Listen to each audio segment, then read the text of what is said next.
चलिए हम लोग बात करते हैं जो असीमित ऊर्जा, मतलब कौन सा, जिसे नवीकरणीय ऊर्जा कहते हैं। जैसे वो परंपरागत ऊर्जा आपने देखा और ये गैर परंपरागत जिसे नवीकरणीय। तो यहाँ पर देखिएगा जो ऊर्जा का दूसरा रूप है गैर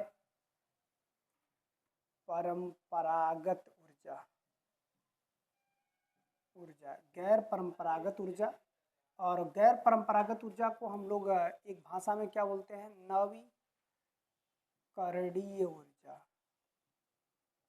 नवीकरणीय ऊर्जा कहते हैं, ठीक है। नवीकरणीय ऊर्जा कहा जाता है इस ऊर्जा को, नवीकरणीय ऊर्जा।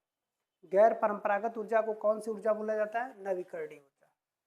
अब बात ये करते हैं कि इसमें कौन कौन सी ऊर्जा है। ये देखिए, इस प्रकार की ऊर्जा, इस प्रकार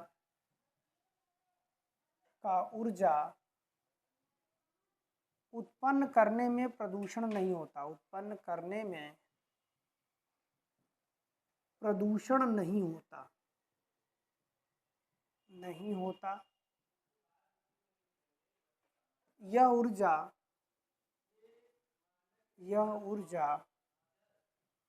असीमित भंडार, असीमित भंडार, यह ऊर्जा जो है प्रदूषण नहीं होता है, यह ऊर्जा असीमित भंडार में होती है। मतलब इसका ये खत्म नहीं होता है, ये चक्र चलता रहता है। तो इस तरह से हम लोग असीमित भंडार वाली जो ऊर्जा बात करते हैं। जैसे ये देखिएगा सौर ऊर्जा, सौर ऊर्जा ये असीमित है।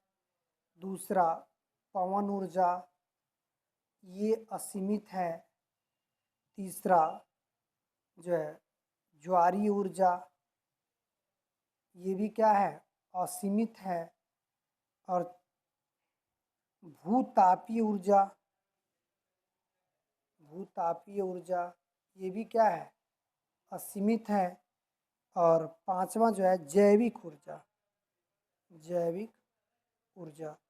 तो जैविक ऊर्जा भी क्या है, असीमित ऊर्जा का भंडार है।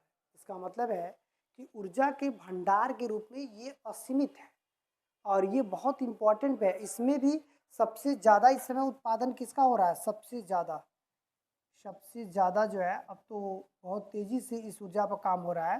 तो सबसे ज़्यादा सौर ऊर्जा, सौर ऊर्जा नवीकरणीय ऊर्जा में सबसे आगे। यदि पूछेगा कौन सी ऊर्जा है जो सबसे आगे चल रही है, सबसे ज़्यादा उत्पादन हो रहा है, तो सौर ऊर्जा। आप देख रहे हैं सौर प्लेट हर जगह लगाई जा रही है, मुफ्त घर बिजली योजना के तहत पहुंच रहा है सौर प्लेट। तो इसका मतलब है कि ये ऊर्जा जो है, ये ऊर्जा किस में कन्वर्ट होती है, विद्युत में, यही ना होता है। इसका मतलब है कि ये ऊर्जा बिना प्रदूषण का कन्वर्ट हो जाएगा विद्युत ऊर्जा में। अब प्रदूषण भी नहीं दे रहा है और विद्युत ऊर्जा में कन्वर्ट हो जा रहा है। और एक बात और है कि ये बहुत बड़ा भंडार है। इसका मतलब है कि यह सीमित है, ये बस कन्वर्ट होती है, तो कन्वर्ट होती तो असीमित है। इसे पूरे धरती पर हम लोग बहुत बड़ा भंडार मान सकते हैं। तो इस तरह से ये क्या है, गैर परंपरागत ऊर्जा है। अब ये क्लियर हो गया गैर परंपरागत ऊर्जा कौन से हैं। अब इसके बाद जो हम लोग पॉइंट पढ़ेंगे वो भारत में उद्योग पढ़ेंगे, और इसका जो सीट है, मतलब एक जो सीट टाइप का बनेगा जो करंट में, अभी उसको करंट से रिलेट करके कर देंगे। तो इसमें किस राज्य में सौर ऊर्जा सबसे ज़्यादा है, ठीक है, किस राज्य में कम है, कौन सी परियोजनाएं हैं, पवन ऊर्जा किस राज्य में ज़्यादा है, वो एक सीट के माध्यम से आपको एकदम क्लियर करा देंगे, है ना, जो करंट से रिलेट करके। ये नहीं कि पुराना डाटा हो, पता लगा कि इसमें पूछ देगा भूतापी ऊर्जा किस राज्य में सबसे ज़्यादा उत्पन्न होती है, तब तो आप परेशान हो जाएंगे।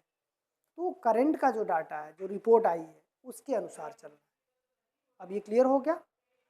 चलिए अब हम लोग बात करते हैं भारत का उद्योग। अभी हम लोग क्या कर रहे थे, ऊर्जा कर रहे थे ना। अब बात करते हैं भारत का उद्योग।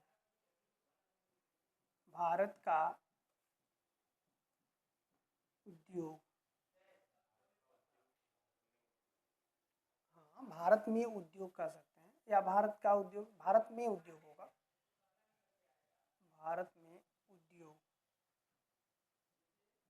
जो उद्योग कारखाने लगे हैं भारत में, वो प्राचीन समय से कौन कौन से लगे हैं, मतलब कच्चा माल का इस्तेमाल करके। जैसे ब्रिटिश सरकार के समय प्रथम जो कह सकते हैं कि सूती वस्त्र कारखाना पोर्ट ग्लोस्टर में खोला गया, लोहा कारखाना, एल्युमिनियम कारखाना जेके नगर, मतलब जो जो पहला कारखाना खोला गया और वर्तमान में क्या स्थिति है उद्योग की, कौन कौन सी बड़ी फैक्ट्रियां इसमें काम कर रही हैं, उन सबको जो है इस टॉपिक में हम लोग कवर करेंगे। भारत के उद्योग में जैसे जूट उद्योग क्या है ना, लोहा उद्योग क्या है, इसके अलावा आपका अलग अलग स्थानों पर जो है सोना उद्योग, चांदी, तांबा, ये सब जो हैं ये सब भारत के उद्योग में आते हैं जहाँ से आपके क्वेश्चन पूछे जा सकते हैं। तो चलिए इसको हम लोग नेक्स्ट में करते हैं।